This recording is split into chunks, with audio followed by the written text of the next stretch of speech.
as Assistant Secretary of State for Political Military Affairs at the State Department.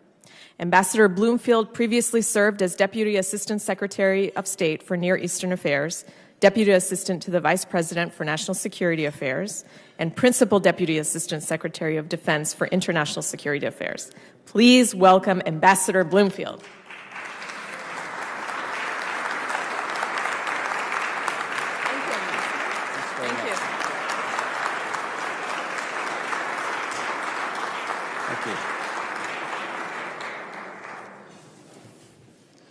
Well, good afternoon. Thank you, Ms. Sami, for that kind introduction. Greetings to our friends from the Organization of Iranian American Communities.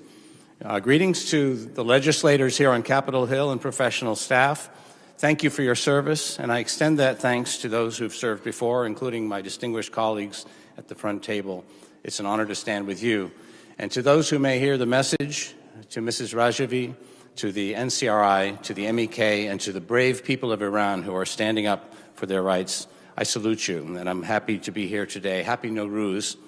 I have the task today of awarding the distinction of who has been the most truthful about what happened with the regime and with the resistance for the last 4 decades. The nominees are governments, including our own and Western governments, the media, starting with the most established media here in Britain, in Europe, and elsewhere. Others who criticize the regime, academics, some feminists, people who talk about the ability to move their hijab a little bit further back and why this is not allowed, and perhaps restore monarchy to Iran. Or the NCRI, the MEK, the OIAC, and all of the supporters in this room, including the legislators who support the legislation that Senator Lieberman just mentioned. And the award goes to you, the NCRI, the MEK, the OIAC, and their supporters in Congress and in the United States. Congratulations.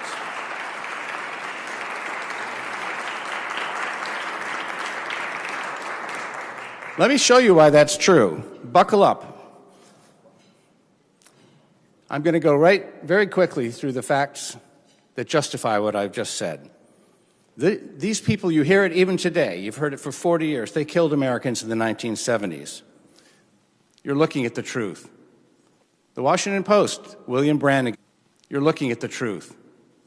The Washington Post, William Brannigan, a great foreign correspondent, 1976. He talked to the people. He quoted the people who killed the Americans. There they are. They admitted it, and they were put to death. They were not part of Masoud Rajavi's MEK. They had nothing to do with them. In fact, they broke away from them. They were secular. They were Marxists. Some of them were trained in East Germany and Cuba, and they killed some members of the Islamic pro-Rajavi MEK as well. So this is a calumny against the MEK. They did not kill Americans in the 70s. What about the key role in the hostage crisis? Well, you've heard that they helped Khomeini to hold on to the American embassy. And we've written about how they were rivals, how the prime minister resigned in protest. He was pro-Mossadegh, Bazargan. These were the MEK's political heroes. They were at odds. Let me read to you from 1980, June 14th, the New York Times. This is in Tehran. You tell me whether the Rajavi MEK, aviationists, Khomeini supporters shouted yesterday as they tried to force their way into the stadium where the People's Mujahideen were holding a rally. And what was the position of Mr. Rajavi? Well, the crowd chanted in rhythm at his rally, "We will pursue the struggle." Yes, answered Mr. Rajavi, the struggle will last until victory, whatever the number of our martyrs may be. That sounds familiar. What are we being attacked for? The speaker went on. We are good Muslims. We are told that we live in an Islamic republic, but we are being besieged by hooligans and terrorists. The Islamic Constitution guarantees all liberties in principle, but we are forbidden access to the newspapers, to the radio, to television, and to parliament. Do you hear? Mr. Rajavi asked. he addressed himself to the Hezbollah. We are neither communists nor pro-Soviet, as you claim. We are fighting for the total freedom and independence of Iran. You are the reactionary Muslims who, under the cover of accusations thrown at us, try and serve the Occidental imperialism. I could go on. That's 1980, the New York Times. That's the truth. They were not involved with and supportive of the hostage crisis. Were they Marxists? Well, I'll bet that most of the people who repeat that accusation that they're Marxist never studied Marx, as I did as an undergraduate at Harvard studying political development. But someone who really looked into Masoud Rajavi's interest in Marxist study of inequality was Syracuse University professor Mirzad Boujrdi, 1996. Rajavi saves his most extensive critical commentary from Marxist materialistic epistemology. The group remained skeptical of Marxism's philosophical postulates and rejected the latter's cardinal doctrine of historical materialism. Gets a little bit complicated. It held firm to the beliefs in the existence of God, revelation, the afterlife, the spirit, salvation, destiny, the people's commitment to these intangible principles. So Rajavi was not a Marxist. The MEK was not a Marxist group. They never had an office in a Marxist country. But oops, Time magazine, November 23, 1981. Who did come to Tehran? KGB groups, several of them, invited by Ayatollah Khomeini. Why? To help them keep the lid on after they started a reign of terror in 1981, which Professor Marvin Zonas of the University of Chicago referred to as a campaign of mass slaughter. The people of the 40 different groups of the OIAC, I am sure, had relatives who were imprisoned, tortured, and killed. And that is why so many of them came to America, and so many of them have spent their lives committed to this cause. So that's who was Marxist. It wasn't the MEK. Did they fight on Saddam's side? We've already debunked all of that. I will argue that Khomeini triggered the war by trying to lay claim to the half of Iraq and have Saddam Hussein deposed, but never mind that. The point is that when Saddam attacked in 1980, the MEK ran to the front and defended their country. Many were taken POW. They were not released until 1989. They were not the allies of Saddam Hussein. They weren't even there until mid-1986. They didn't have any weapons till 87. They never fought side by side with the Iraqis, and they had nothing to do with the Kurds and the Shia. The only evidence of that is attempts at false flag operations to blame the MEK for things that the Iranians were doing against the Kurds. They did not fight on Saddam's side. What about the money? How many times have we heard, where do they get all the money for these huge rallies in Europe? Where does the money come from? Is it the CIA? Is it Mossad? No, it must be the Saudis. Wait a minute, it's Saddam Hussein who gave them billions. Listen, this event will be shown on television in Iran. That network has held 2 telethons to raise money every year since 2004. That's about, 36 telethons. These successful people in the West have openly and constantly supported, except for the 15 years when the MEK and the NCRI were on the terrorism list. Very clever of the regime to prevent them from being able to send money. But there's great support from the entire diaspora. And by the way, the son of the Shah, Reza Pahlavi, just a word on that. The New York Times reported that his family took $2 to $4 billion out of Iran at the time of the revolution.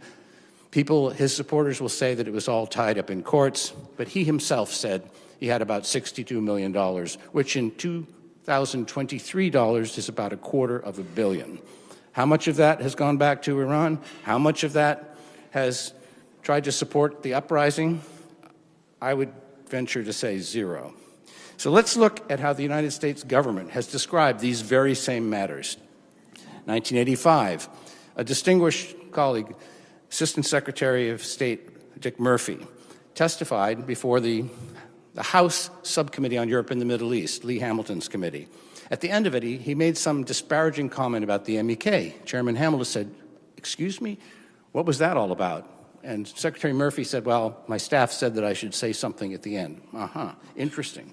Well, now we know that what happened was in the Iran Arms for Hostages affair, condition number 4 of the list of things that were supposed to be given to Iran was, this is the Tower Commission report, an official announcement terming the Mojahedin Khalq organization terrorist and Marxist, the issuance of a circular to the Congress and to all American firms and institutions, and et cetera, et cetera. In other words, they did it for the Iranians and at their behest. 1997, they were put on the terrorism list. We now know that the FBI was never told in advance. The director himself was told about it after the fact. There was no dossier that led to that designation. It was entirely a gesture to the Khatami government, which had just come in. 2004, Ambassador Bolton will enjoy this one, because 2 years prior, the NCRI had revealed, and where's Ali Reza, the existence of secret enrichment. So 2 years later, there was frantic diplomacy to try to come to some terms, and here's an IAEA circular dated 26 November 2004, and of course it's all about the nuclear discussions they've had, until you get to the very end, and it says, irrespective of progress on the nuclear issue, the E3 EU and Iran confirm their determination to combat terrorism, including the activities of al-Qaeda and other terrorist groups such as the MEK. They also confirm their continued support for progress in Iraq. Really? That's interesting, because not even a year before, in Iraq, every single member of the MEK, which was at Camp Ashraf in Iraq, had been interrogated by an interagency group of 7 law enforcement and criminal justice organizations from Washington. Every single person, and so clean were their records that everyone was given a contract by the United States. This is Major General Jeffrey D. Miller, July 21, 2004, the same time as this communique, saying, I'm writing to congratulate each individual living in Camp Ashraf on their recognition as protected persons under the 4th Geneva Convention. This determination will assist in expediting the efforts of international organizations to place them, and so on. You have signed an agreement rejecting violence and terrorism. They had given up every single weapon, according to the late, great General Ray Odierno, who was the commander of the 4th ID in Iraq. And the State Department confirmed that they were never belligerents during that conflict. So, nevertheless, the U.S. government and the Europeans were calling them terrorists. Now, look, I spent some time and went through 19 years of annual reports on terrorism. And the only time they really told the truth was the 2005 report, where they said a Marxist element of the MEK group murdered several of the Shah's U.S. security advisors prior to the Islamic Revolution. Well, that's interesting. That disappeared the next year, never to be repeated again. But they admitted that it was a splinter group. It was not the Rajavi MEK. So in 2006, we have the annual report. Let me just put up another slide here. There you go. Take a look at that picture. This will give you an idea of how I must have felt when I was reading these terrorism reports, looking at the real information, and then reading a line like this in the 2006 report. Following its participation in the 1979 Islamic Revolution, meaning the MEK, the group rapidly fell out of favor with the Iranian people. That's 500,000 people taking to the streets on June 20, 1981, at the behest of Masoud Rajavi. There were similar demonstrations in cities all across the country. That's what led the regime to open fire and start the reign of terror. So you keep going, and it just gets worse. They keep adding to these. 2011, they start talking about setting off bombs 39 years earlier to protest the visit of Richard Nixon, and then another one for Henry Kissinger. This is 39 years. The law allows ISIS-K to get off the terrorism list in about 3 years if they clean up their act and say, we've renounced terrorism. 39 years earlier, we're building this case in the annual terrorism reports. So this is what even the current U.S. envoy in Iran, Mr. Malley, has disparaged the MEK. Why? The United States does not see the MEK as a viable democratic opposition movement that is representative of the Iranian people. The State Department continues to have serious concerns about the MEK. Really? 2023? So you have to ask, even in 2023, you and I still hear these voices repeating the toxic demonization of the NCRI, the MEK, and Mrs. Rajavi. So just imagine how furious the Congress and the officials in the U.S. government must have been a generation ago when these memories of killing the Americans, taking the hostages, Marxists, were fresh in their minds. Yeah. So let's just take a look.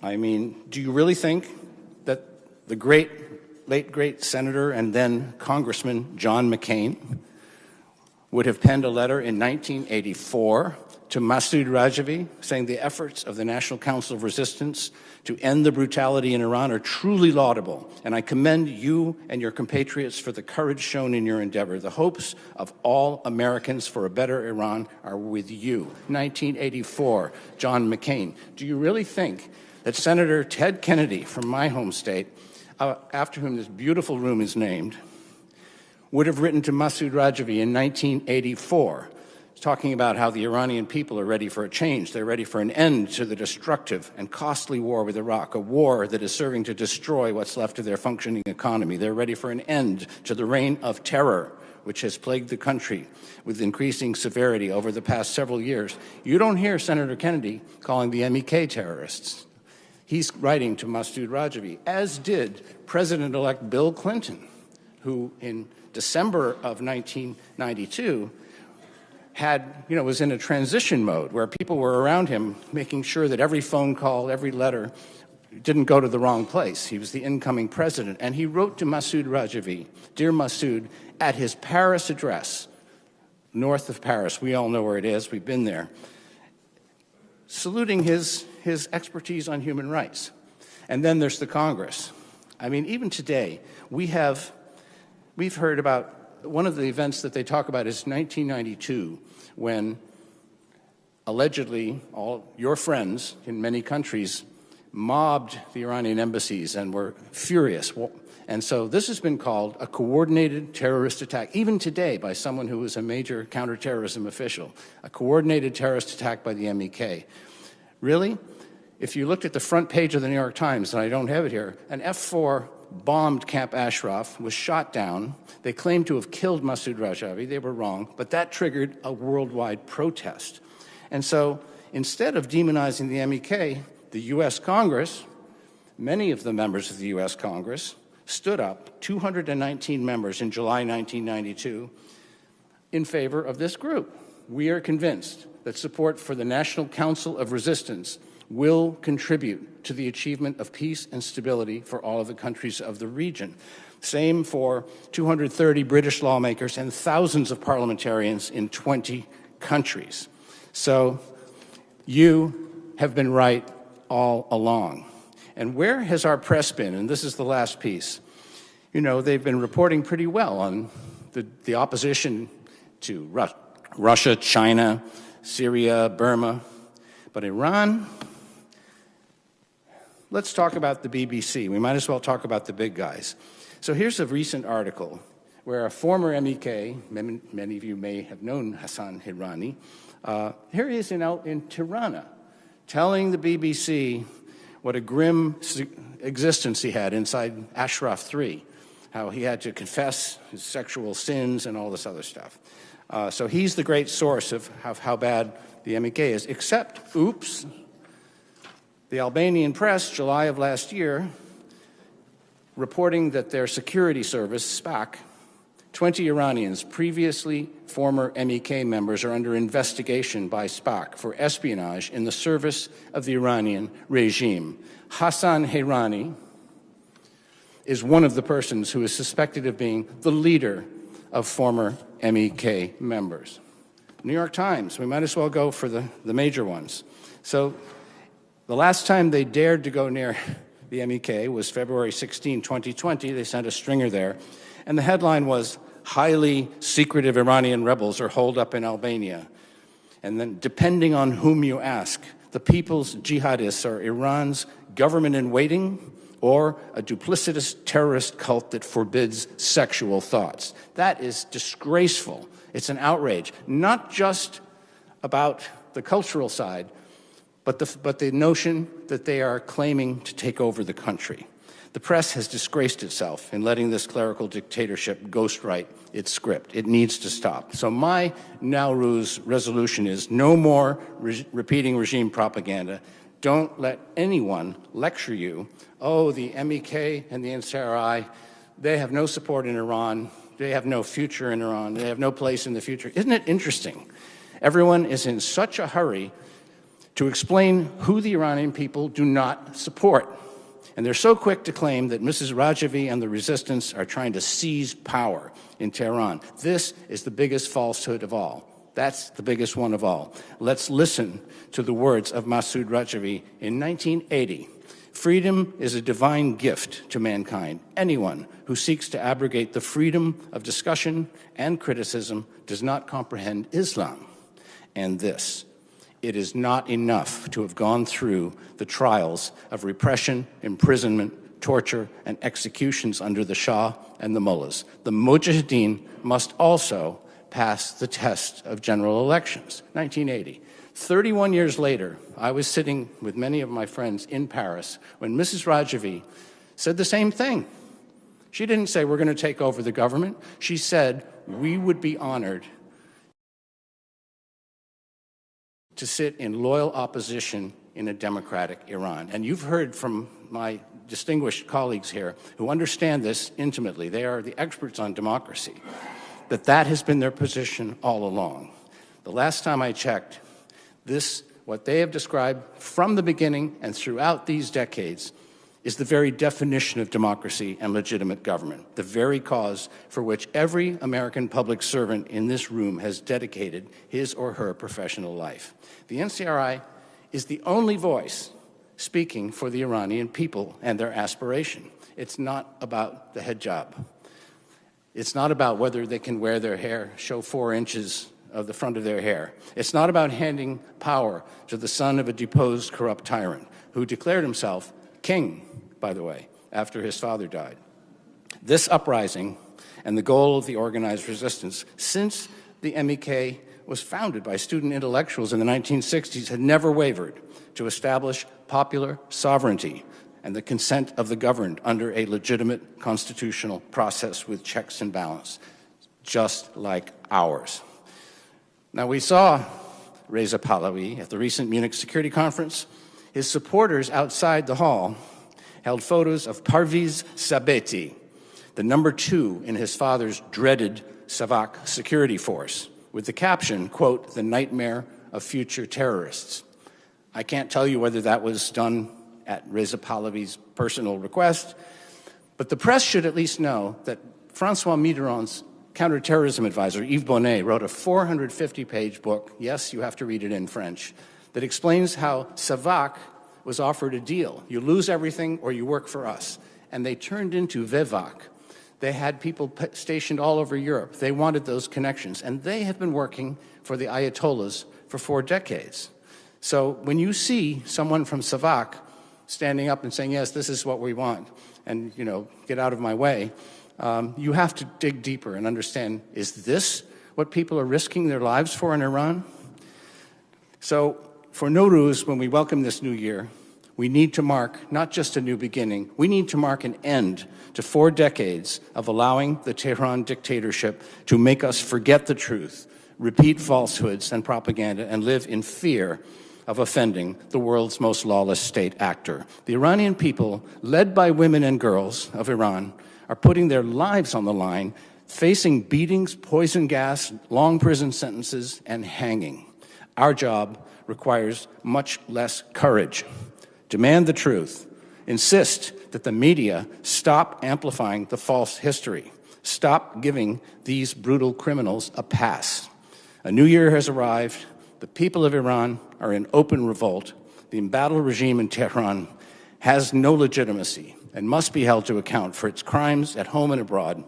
We all have a role in standing with the brave and noble Iranian people, and to that end, it is my honor to stand with all of you. Thank you.